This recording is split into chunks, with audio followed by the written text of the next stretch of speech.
And just as to the inauguration of the governor-elect of Cross River State, Senator Prince Basi Ededetu, the weekend has envisaged quite a lot of influx, a number of hotels have been fully booked, getting ready for tomorrow at the UJ SONS Stadium.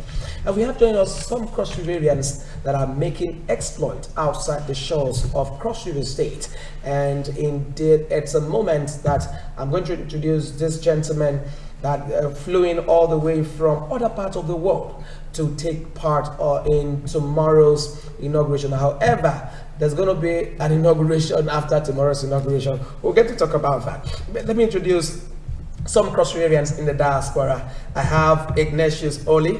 He is the General Secretary elect. Good evening, and so good to have you join us, Ignatius. Thank you so much, Joseph. It's good to be here. And we also have Augustine OB. He is a project coordinator elect. Good evening. Good to have you join us. Good evening. Good evening, Cross Riverians. I'm very happy to be home. Yeah, and we have a member of that group, Ojong Mbe. Ojong, good evening. Welcome on board. Thank you for having me. Okay, let's quickly start by asking IG. Let me start with you. Let's get to understand Cross Riverians in the diaspora. When we say, what picture are we looking at? You're looking at the picture of all Cross Riverians that are in the diaspora. You know, Cross Riverians that have left the shores of Cross River State, either to study or to work, and are now living in the diaspora. So our organization is an organization that encompasses every Cross Riverian that is living in the diaspora, and who are now members, you know, of our community. Okay. So Augustine, let's get to find out from you. You are based in the UK. Yeah. How is it around the Cross Riverians there in UK? Let's look at Cross Riverians in the diaspora in UK. He talked from the Germany aspect of it. Yeah. Okay. You see, Cross Riverians. I was a bit surprised when it got to the point where we're collating contacts, and I discovered that even behind my street, a Cross Riverian is staying there. You know, so there are quite a lot of Cross Riverians in the UK. UK is a very large, country. So thankfully, we've been able to meet ourselves, through utilizing things like WhatsApp, and the rest of them, Facebook. So we've got a very good number, and we're trying to, get more people involved, because we know there are a lot more out there that needs to be contacted. So we are working on that. Great. Okay, now let me bring in Ojong. Ojong's case is quite different because he is based in Japan.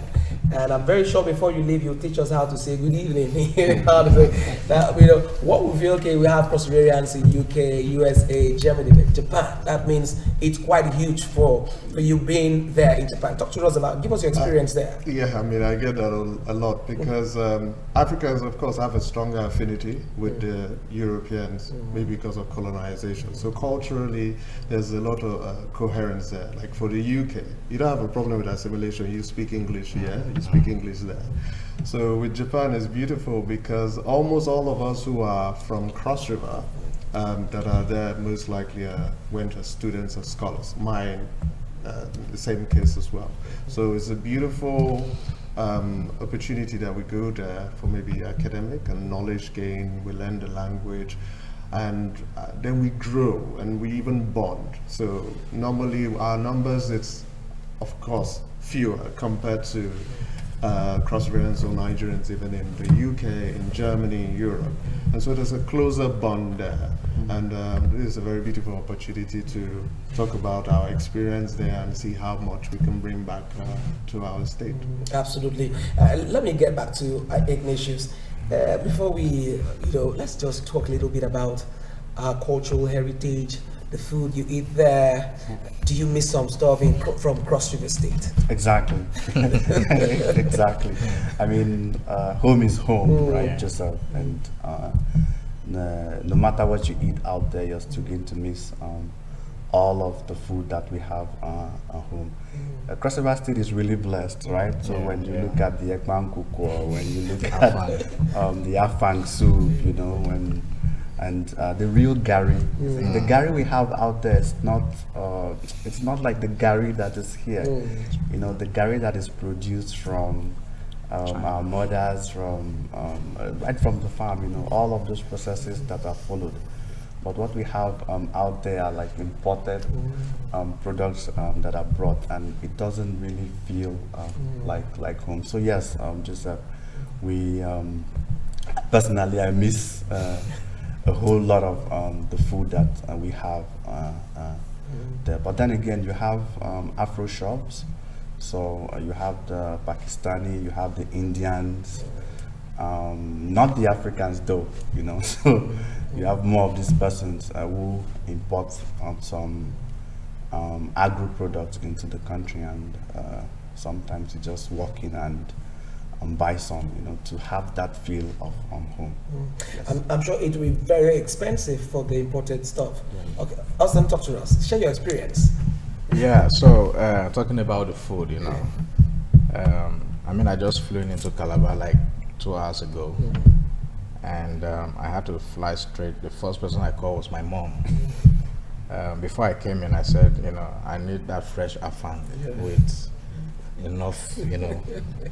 So I went straight to, you know, home, had a feel of afang, and you can see, I'm sure those who saw me 3 hours ago will tell that there's a difference, because Absolutely. the afang is radiating in me, you know. So these are some of the things we miss, and the difference is that, you know, over there we kind of buy frozen afang, frozen water leaf. I'm sure those are strange things here, like you tell someone you frozen afang, you know. So we miss those sort of things a lot, you know.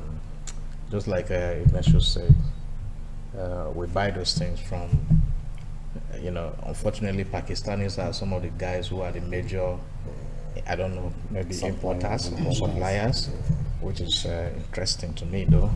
So I see an opportunity there for those who are business oriented, you know, because to be honest, the word out there is that people want to feel home. They want to eat our food.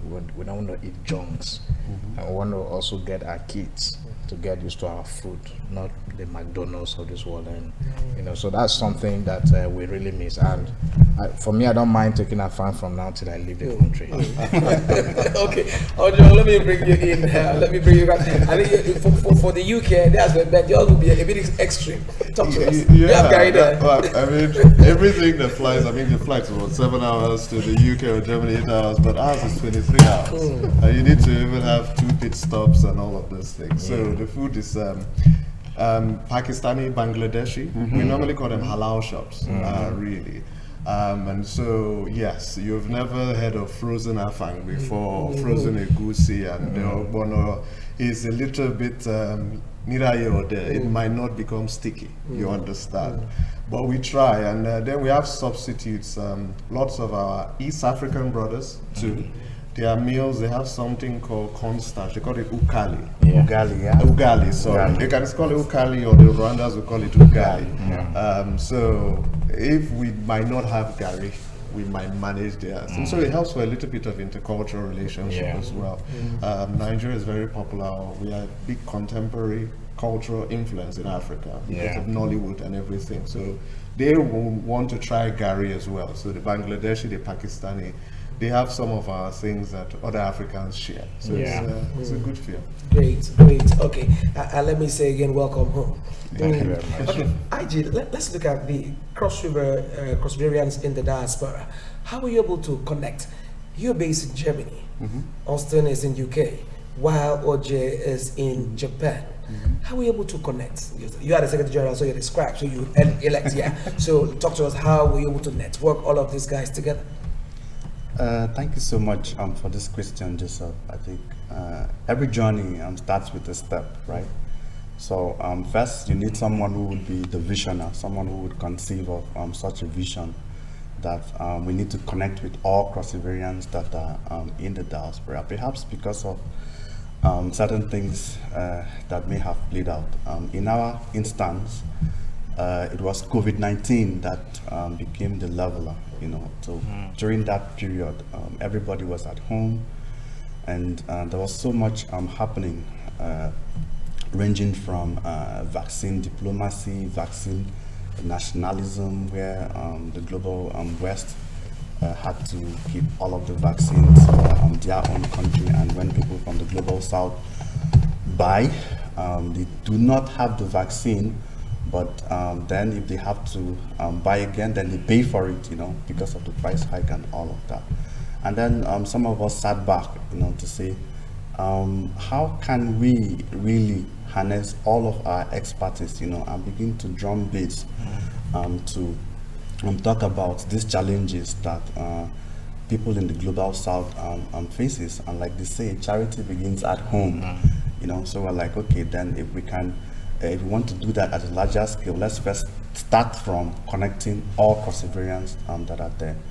And as the visionary, what I did was to first of all connect the ones that I know personally that are in the diaspora, and then told them perhaps we should connect with other Crossivarians. So we just created a toolbox, a toolkit, and say, okay, we're going to do A, B, C, D.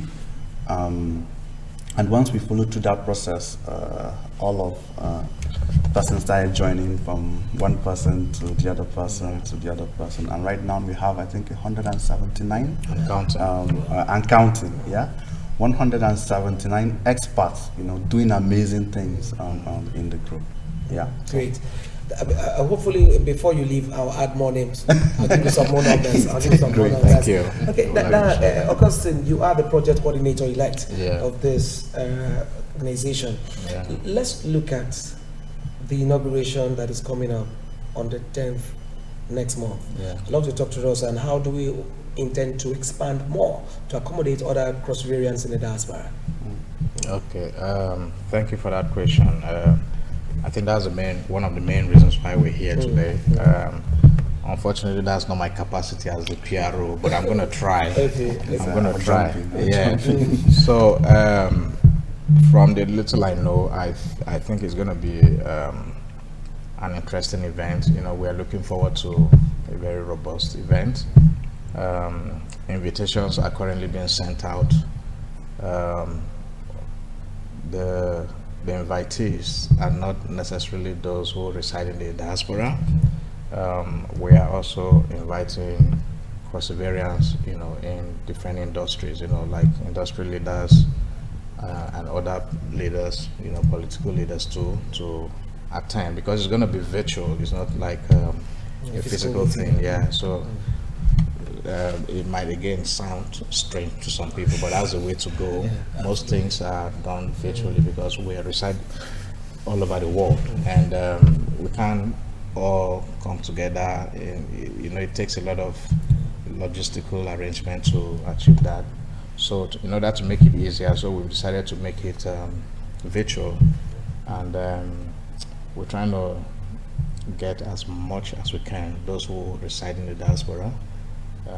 From the level of the ESCO elect, we're pushing, you know, to get more people to attend that event, which is going to be very interesting. Absolutely. Yeah. IG, you want to jump in as well?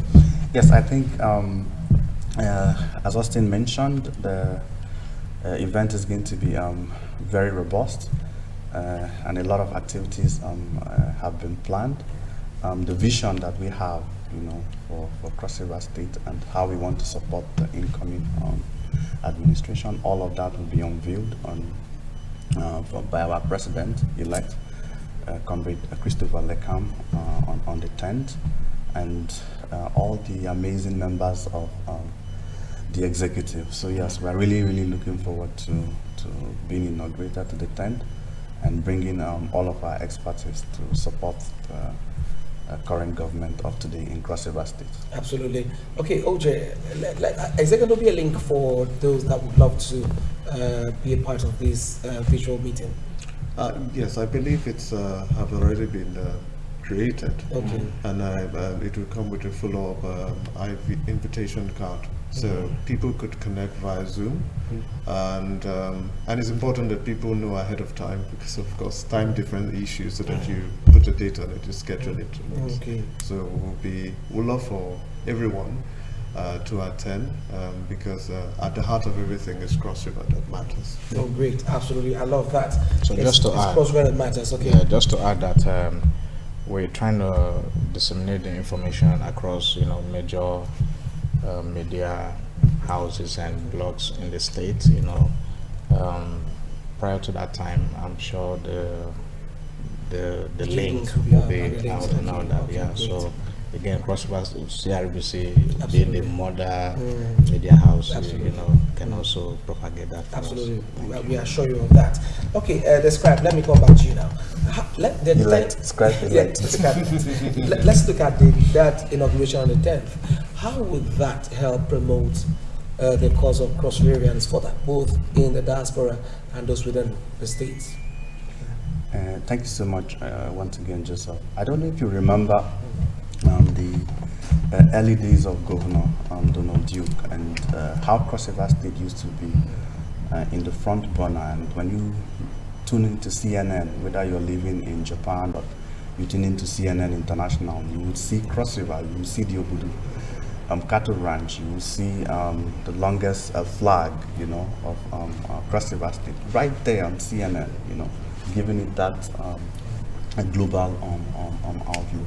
But over the years, right, there's been that shortfall gap in promoting Cross River State, our culture, and that is why we've decided to come together as professionals doing amazing things in our various areas, to promote Cross River State.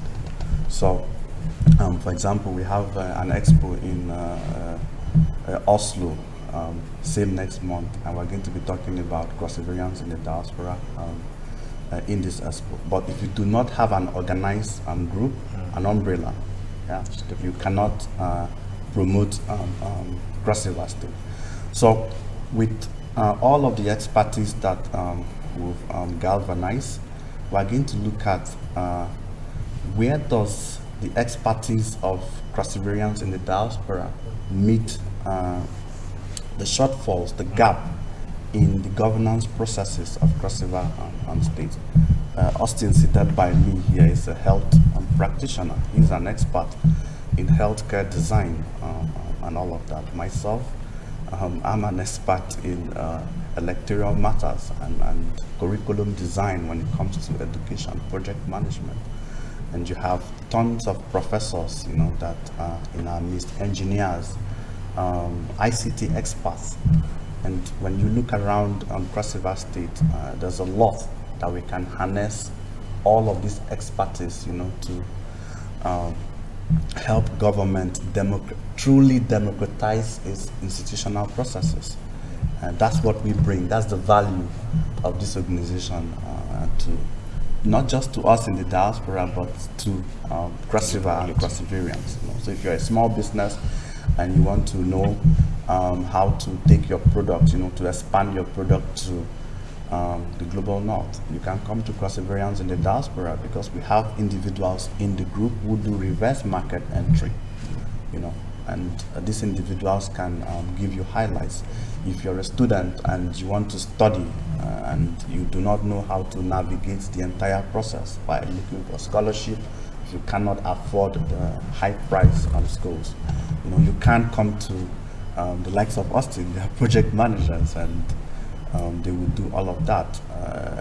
In our group, we're also talking about how we can repurpose and remodel the Cross River State Library, for example, as part of our support. So there's a whole lot, Joseph, that this group brings to Cross Riverians. Absolutely.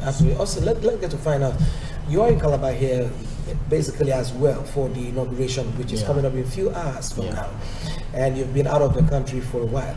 How does it feel to be back and to attend the inauguration tomorrow as a Cross Riverian? Okay, so first of all, I need to say that I was born in Cross River. I schooled in Cross River, primary, secondary, university. So it's what the Efik people say, Amanison. You know, so I'm very happy to be home, to be honest. Just that my stay is very short. How I wish I could, you know, I had the capacity to make it like a month. I wouldn't, you know, take a second chance to eat. So I feel where I feel at home, you know, like, you know, there's a difference between you being in a foreign land and being at home. You know, where you have people who understand your culture, who understand your language, whom you eat the same food and stuff. So it's something I look forward to, you know. So home is home, you know, for me. Yeah. Oje, let's also share your thoughts, get your thoughts on that. Wonderful idea to come and maybe witness the inauguration, a new government, a new administration. Some things we share amongst ourselves, Nigerians, there is coming back here, you miss the experience of hugs. You know, because like in Japan, all we do is bow. You wanted to learn a thing, konnichiwa, you understand, ohayou gozaimasu. So we bow. We hardly shake, we hardly touch. So coming back and having the hug and everything is beautiful. So there's an enthusiasm, a sense of curiosity, but very positive enthusiasm about a new government. So we're happy about it, and we look forward to greater and a lot more better days ahead. Great. Okay, IG. Let's look at the expectations, you know, for the incoming administration. Yes. For those Cross Rivers residing here in Cross River, and those of you that are outside.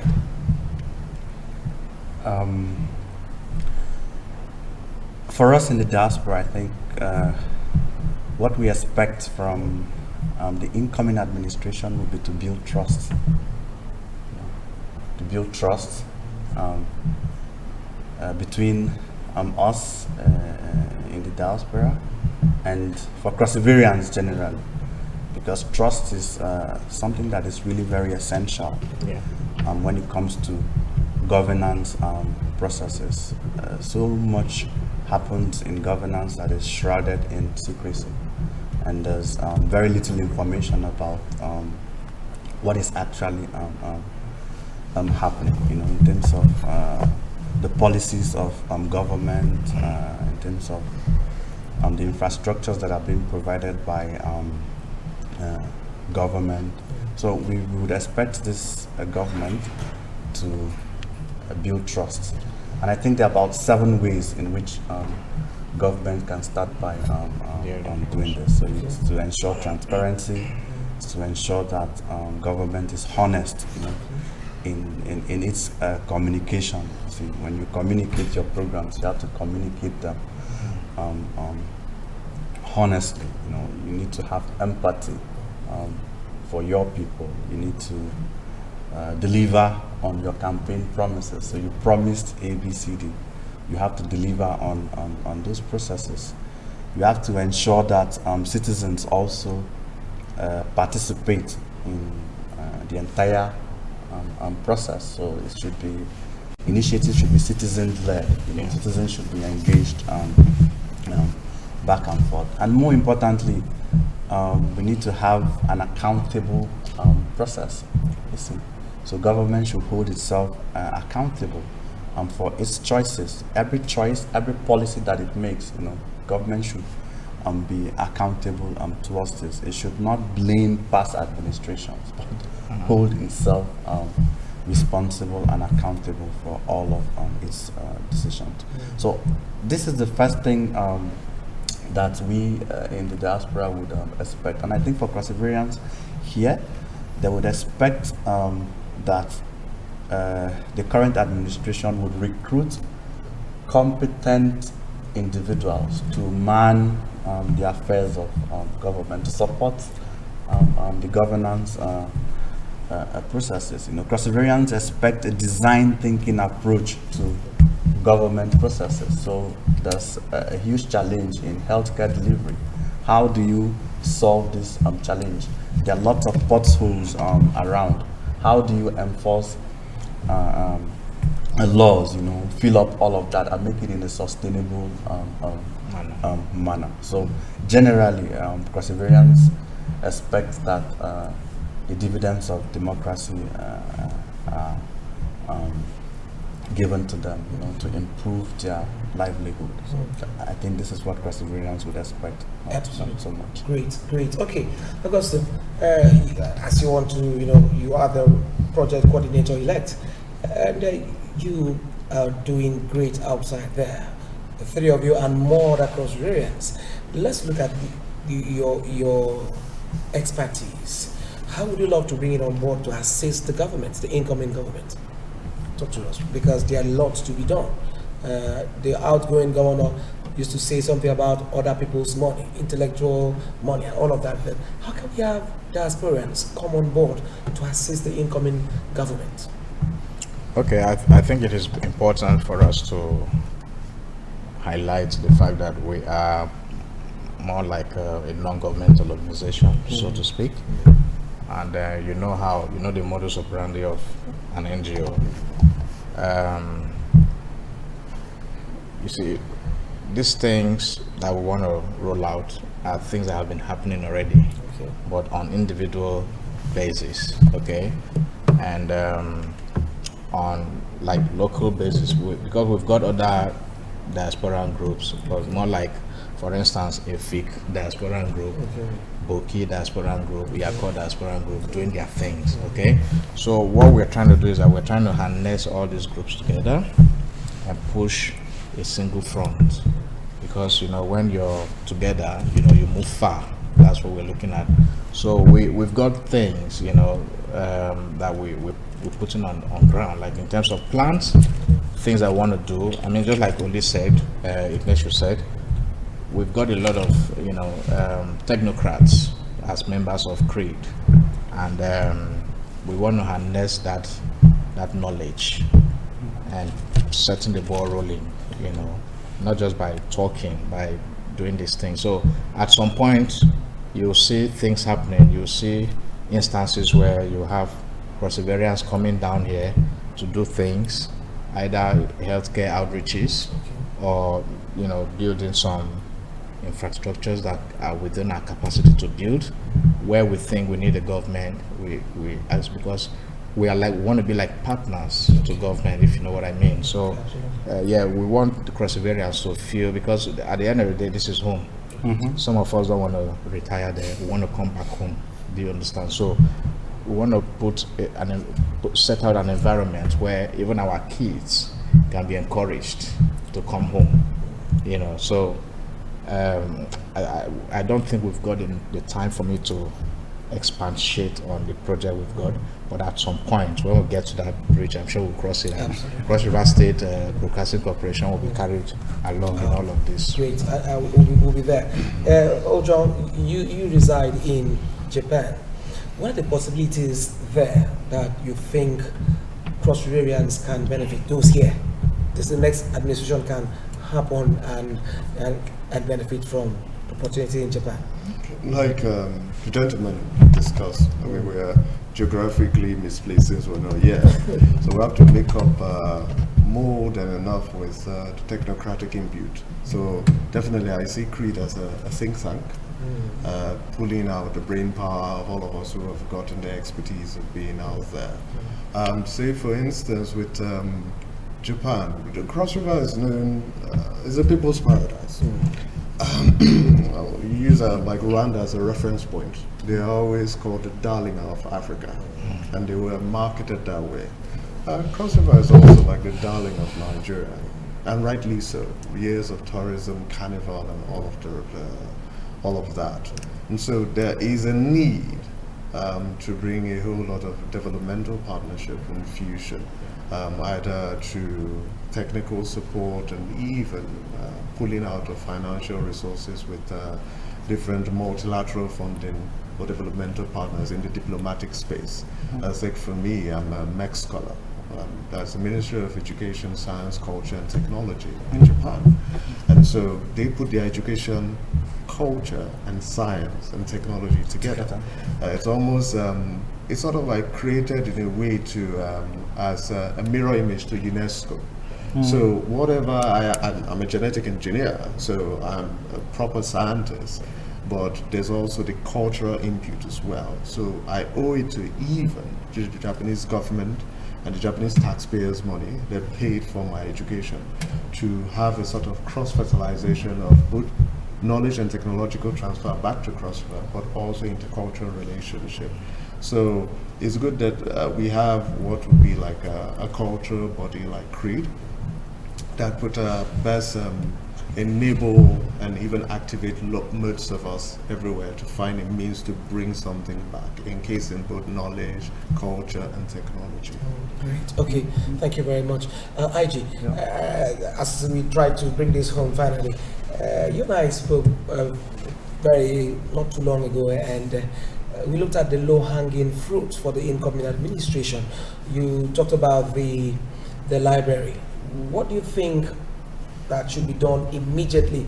Because there's always this first 100 days in office. What do you think the administration can partner with you? Because I love the word partnership there. What can be done to ensure that, look, Cross River State gets back to the pride of place that she should be? Yes, Cross River State is in the pride of place that it should be. We just need to drum more beats and sound more beats, you know, so we can attract more persons to reckon with our aspirations. But to answer your question, I think some of the low-hanging fruits driving around Calabar before I come to the library would be to bring back orderliness. You know, Perseverance, we used to have order, and I give you an example. My brother and I were just driving along on the road, and you see buses, they just stop arbitrarily, really, you know, and they're dropping passengers and picking passengers and all of that. They don't observe bus stops. So perhaps it's a low-hanging fruit. And as we say, culture is the way of life of a particular group of people.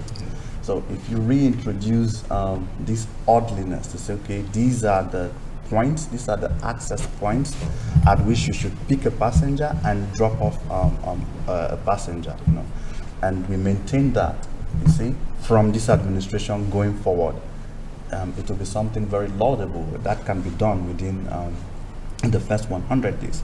Along Marian, there's an overbridge, you know. Now, within that place where there's an overbridge, you see that people still run across, they run through it, you know, they don't use the bridge across, and that's in itself a hazard, you know, it's very dangerous. So if His Excellency Senator Tu can revamp what used to be in that place, you know, and create some sort of an order that citizens can follow, that's also a low-hanging fruit there. If you check along our roads, right, Cross River State used to be very beautiful. You see flowers, you see trees along the way, but now you have stores that are not supposed to be in certain areas, you know, they've taken away all of that beauty that used to be known from the state. That's a low-hanging fruit. All those things can be cleared. Along the highway, you're going to see trucks parked at both sides of the road, you know. It doesn't give a very good image when you're driving into Cross River State. If we can find a way to take away all of those trucks from those places and repark them elsewhere, that would be a very good quick win for the incoming administration. Also, the pavements, they used to look very welcoming and quite refreshed, if I can use that word. But right now you see the pavements along the way, they are either broken or they are not beautified, you know. So if His Excellency can revamp all of that, then this would be a very wonderful thing to start up. Then to conclude with the library, perhaps His Excellency can follow through some of the recommendations that we have already made with the transition committee. I made a presentation before the transition committee and was grilled by Chief Asuko and his team. I don't know if I passed or if I failed, But then I think we have organizations that are willing to partner with the incoming administration to take over that library, you know, and repurpose it into what it should be, into an innovation hub, you know, that could drive a lot of processes for Crossivarians. So these are all low-hanging fruits that the incoming administration can tap into. Okay. All right, great. So let's quickly get your final word. Let me start with you, then I'll come back to the Gen Sec elect. Your final word for Crossivarians as we get into the beginning of a new era by tomorrow.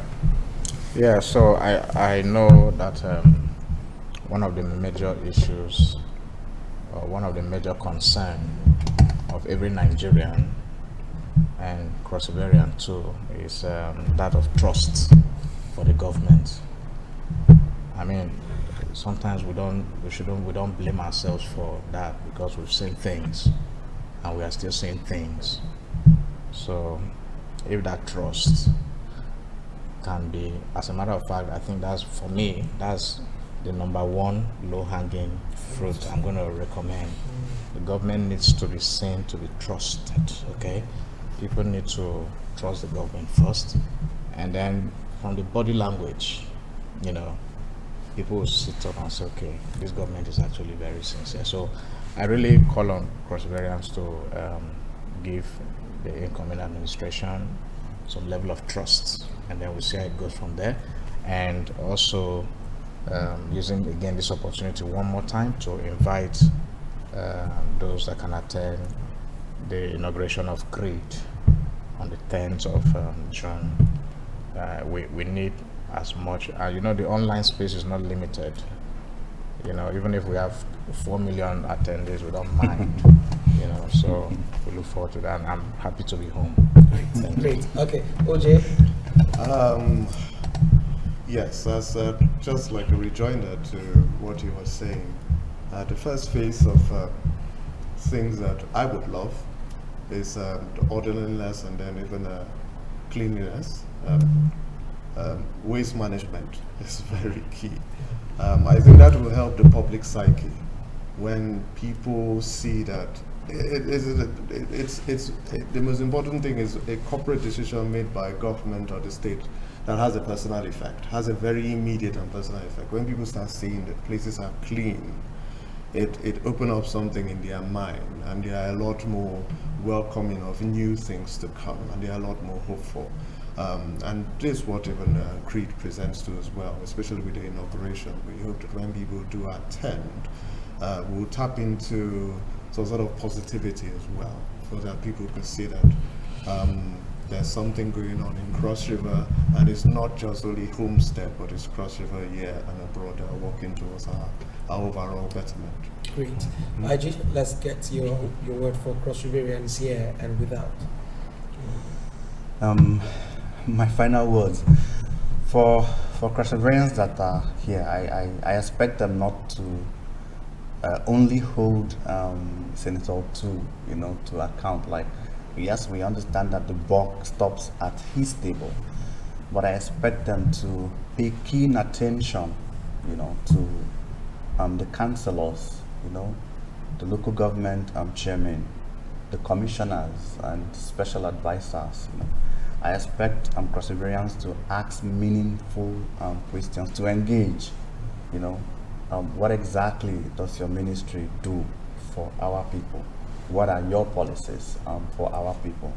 The State House of Assembly, you know, the representatives that have been elected from the grassroots people, we all come from a community.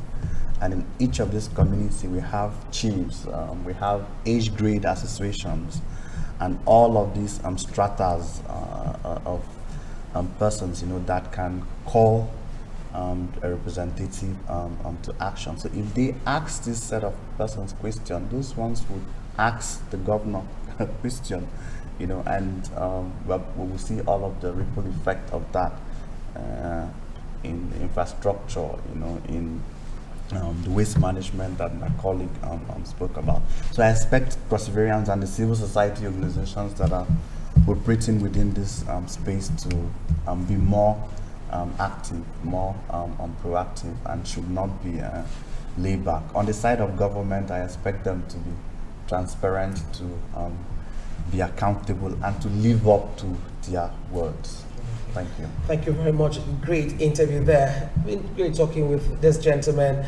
Ignatius Oli is the General Secretary-elect of Cross River in the diaspora. Thank you very much for your time on the show. Thank you so We'll much. indeed join you on the 10th of June. And the project coordinator-elect, Augustine Obi, thank you very much. Thank you very much. And not forgetting Ojong Mbe, he's a member of CREAT. Thank you so very much, Ojong, for coming. Thank you for having me. And this is where we would be bringing the show to an end tonight. Now, this is what we have to tell you. Tomorrow, 10 a.m., UJSWNA is the venue for the inauguration of the next governor of Cross River State. Senator Prince Bassey Edet Otu would be sworn in as the governor of Cross River State. Ensure you find your way down to the stadium. And to add my words, to what the CREAT guy said, ensure you're very, very orderly. That is what Cross Riverians are supposed to be noted for, and also show hospitality. Ojong has means hugs. Ensure if you see someone tomorrow at the stadium, hug that person and ask the person, hope you're doing well. Weekend Politics will be returning next week, and next time we'll be with a new governor on board. My name is Joseph Ian. Good night.